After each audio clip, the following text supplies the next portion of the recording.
Media অনেক safe আমি মনে করি, কারণ 25 বছর ধরে আমি মিডিয়াতে আছি। দেখুন, এখানে জোর করেই তো কেউ কিছু করে না। এখানে একটা মেয়ে একটা ছেলে তখনই খারাপ পথে পা বাড়াবে যখন তার নিজের ইচ্ছায়। মিডিয়া ইন্ডাস্ট্রিতে আছি, অ্যাজ এ ডিজাইনার হিসেবে কাজ করছি। আমার সামনে তো অনেক মডেল আসলো, নায়ক নায়িকা তৈরি হলো, আবার হারিয়ে গেল।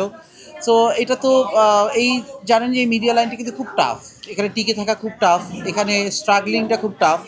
কিন্তু এদের ভিতর থেকে অনেক লাকি যারা আজকে স্টার হতে পেরেছে, আজকে সুপার মডেল হয়েছে। এই যে আজকে যেমন আমাদের অনন্যা একটা স্ট্যান্ডার্ড একটা মডেল লিস্টে নাম লিখিয়েছে অলরেডি, একটা ইন্টারন্যাশনাল প্ল্যাটফর্ম পেয়েছে অনন্যা। এটা আমাদের জন্য কিন্তু অনেকটা বড় ব্যাপার। আমার একটা স্টুডেন্ট এত বড় একটা উইন করে এসেছে, সেটা আমি অবভিয়াসলি প্রাউড ফিল করি।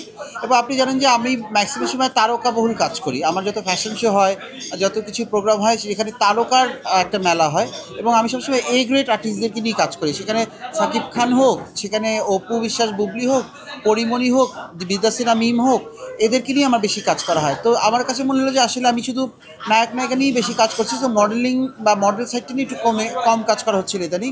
এই কারণেই আমি এই যে miss and Mrs universe, star universe যেটা, এটাতে আমি যাই এবং আমি আমার ক্যান্ডিডেট হিসাবে আমার সাথে অনন্যাকে নিয়ে যাই বাংলাদেশকে রিপ্রেজেন্ট করার জন্য। তো বলতে পারে আমি যেরকম স্টারদের সাথে কাজ করি, ঠিক তেমন নতুনদেরকে নিয়েও কিন্তু আমি কাজ করতেছি।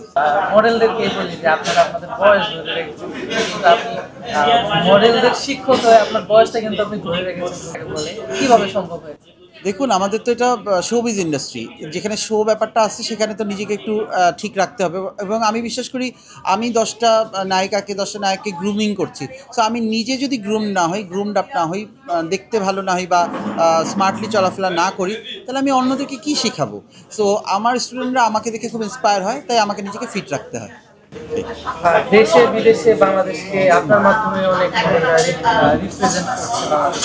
তো সেক্ষেত্রে আপনার অনুভূতিটা কেমন? দেখুন, আমি তো বাংলাদেশকে নিয়ে সবসময় বিশ্ব দরবারে ফাইট করি রীতিমতো প্রত্যেকবার। যেমন আমি যখন নিউ ইয়র্ক ফ্যাশন উইক করি কিংবা বিদেশে ফ্যাশন শো করি, আমি কিন্তু বাংলাদেশটাকে মাথায় রেখে আমি ওখানে আমাদের দেশকে রিপ্রেজেন্ট করি, বাংলাদেশের প্রোডাক্ট। এবং আপনারা জানেন নেক্সট মান্থে আমেরিকাতে আমার fashion house, new York fashion house নামে একটি প্রতিষ্ঠান ওপেন হচ্ছে। দোয়া রাখবেন যাতে ওখানে আমাদের বাংলাদেশি সব ডিজাইনাররা, বাংলাদেশি সব সেলিব্রিটিদের কালেকশন নিয়ে আমি ওখানে যাচ্ছি।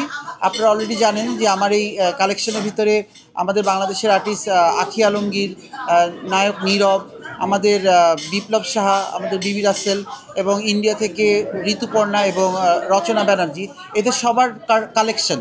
তারা কিন্তু সবাই কিন্তু ব্যবসায়ী, কাপড়ের সাথে ব্যবসায়ী। তাদের কালেকশন নিয়ে কিন্তু আমরা নিউ ইয়র্কে একটা আমাদের ফ্যাশন হাউস করছি, নিউ ইয়র্ক ফ্যাশন হাউস নামে।